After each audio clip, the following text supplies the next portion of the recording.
جب خدا اپنے بندے کو فتح دیتا ہے تو دشمنوں کے منصوبے راکھ بن جاتے ہیں۔ زبور نمبر 21 داؤد بادشاہ کی وہ گواہی ہے جس میں وہ کہتے ہیں، خدا میری قوت ہے، میری کامیابی کی جڑ ہے۔ آج ہم دیکھیں گے کہ یہ زبور صرف داؤد نبی کی جیت نہیں بلکہ اس بادشاہ کی پیشنگوئی ہے جو ہمیشہ کے لیے بادشاہ ہے، یعنی خداوند یسوع مسیح۔ آئیے سنتے ہیں۔ اے خداوند، تیری قوت سے بادشاہ خوش ہوگا اور تیری نجات سے اسے نہایت شادمانی ہوگی۔ تو نے اس کے دل کی آرزو پوری کی ہے اور اس کے منہ کی درخواست کو نامنظور نہیں کیا، کیونکہ تو اسے عمدہ برکتیں بخشنے میں پیش قدمی کرتا اور خالص سونے کا تاج اس کے سر پر رکھتا ہے۔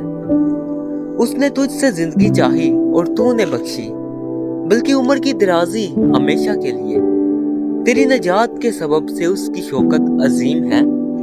تو اسے چشمت و جلال سے آراستہ کرتا ہے، کیونکہ تو ہمیشہ کے لیے اسے برکتوں سے مالا مال کرتا ہے اور اپنے حضور اسے خوش و خرم رکھتا ہے، کیونکہ بادشاہ کا توکل خداوند پر ہے اور حق تعالیٰ کی شفقت کی بدولت اسے ہرگز جنبش نہ ہوگی۔ تیرا ہاتھ تیرے سب دشمنوں کو ڈھونڈ نکالے گا، تیرا دہنا ہاتھ تجھ سے کینہ رکھنے والوں کا پتہ لگا لے گا۔ تو اپنے قہر کے وقت ان کو جلتے تنور کی مانند کر دے گا۔ خداوند اپنے غضب میں ان کو نگل جائے گا اور آگ ان کو کھا جائے گی۔ تو ان کے پھل کو زمین پر سے نابود کر دے گا اور ان کی نسل کو بنی آدم میں سے، کیونکہ انہوں نے تجھ سے بدی کرنا چاہا۔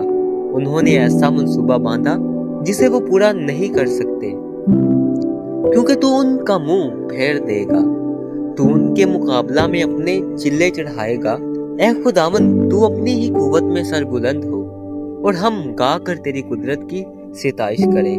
آمین۔ زبور نمبر 21 ہمیں یاد دلاتا ہے کہ فتح انسان کی نہیں بلکہ خدا کی مرضی سے آتی ہے۔ جب دل خدا پر بھروسہ کرے تو دشمن چاہے کتنے بھی کیوں نہ ہو، خدا اپنی آگ ان کے منصوبوں پر برساتا ہے۔ یسوع مسیح آج بھی اپنے وفاداروں کو جیت دیتے ہیں۔ اگر آپ ایمان رکھیں تو وہ آپ کی زندگی میں بھی اپنی بادشاہی ظاہر کرے گا، کیونکہ بادشاہی، قدرت اور جلال ہمیشہ کے لیے اسی کا ہے۔ خدا آپ سب کو برکت دے۔